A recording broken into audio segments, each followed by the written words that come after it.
Hi my lovely Koonies, this is Koon. Today I will be sharing you my Kengo water grid for the next skill world. Together we will discover the mechanisms behind it, how good is this grid and also its pros and cons.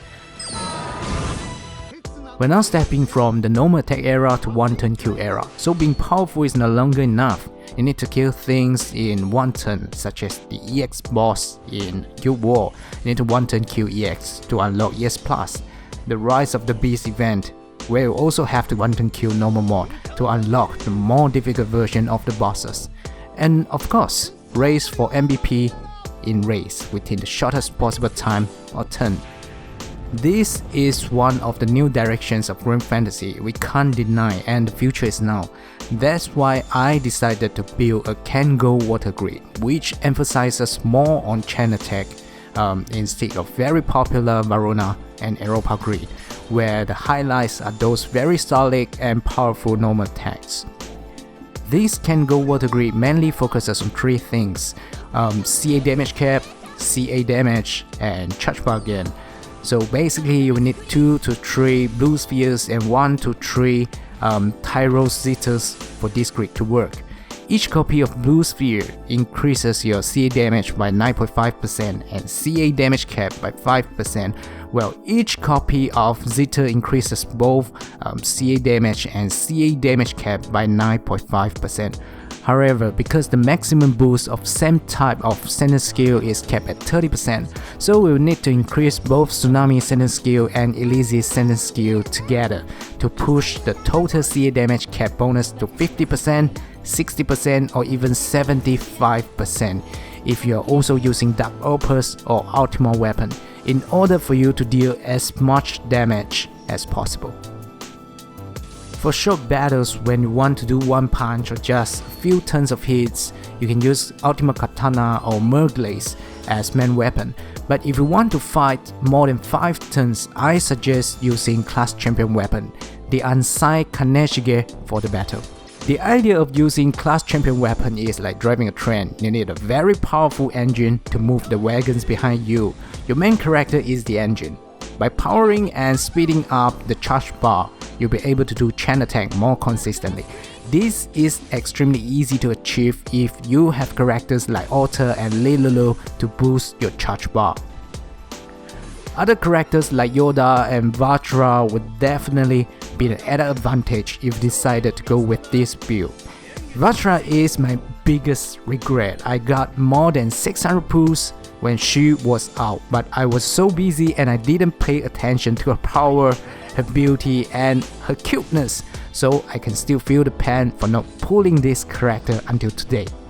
Alright, so if you ask me whether this grid is perfect, I would probably say no. I know it is very exhilarating and satisfying to see millions of damages flying on the screen, but it also has its downside. Refresh gaming is one thing, but the biggest problem of this grid is first, you don't have critical strike bonus, and then there is no triple or double attack bonus as well. So when you're not doing a chain attack, the damage of your normal attack may look a little bit low and awkward, like something around 250k to 500k. If you don't feel comfortable with these figures, you might want to switch out 1 or 2 blue spheres or Zithers and replace them with Merglace, Shenwu Max, Durandal or even an Oberon if you are out of weapon to choose. Meanwhile, you can also use Dark Opus weapon and Hollow Sky Spear to gain extra damage. However, please be reminded that if the skill of your Dark Opus weapon is the same with your Omega or Ultimate weapon, their skills are not going to stack. About the crafting and the cost, I know a lot of you may want to ask, "Hey Koon, this weapon grid is too luxurious for me. How could I get these weapons if I don't have the money?" Well my friend, let me tell the truth, I only buy surprise ticket. Other than that, I don't spend any single cent on grim fantasy. So I'm basically almost a free player and I play less than 2 hours or even 1 hour a day. I have 3 Xabos, I have fully Limit Break, Ichigo Hito Fury, Blur Gang, Stratomizo, just to name a few, and I still have gold bars and gold nuggets sitting in my inventory. It is not difficult to get this kind of greed as long as I keep playing, but sometimes we all know that it really depends on our luck to see whether we can pull these weapons out from gacha. What I'm trying to say is, this game is not just about money. Yes, of course, money can help you to achieve something faster, but dedication is the keyword when you're playing Grim Fantasy. Just enjoy the story and follow your heart, your own pace. In addition, the meta of weapon greed won't stay there forever. Even if you can't craft a certain weapon at this moment, don't worry. It is totally fine to just leave it and come back again when you're happy, or simply wait for the next mega trend. Please don't follow weapon guides blindly, and you don't want to crack yourself because of the pressure of competition, money or grinding.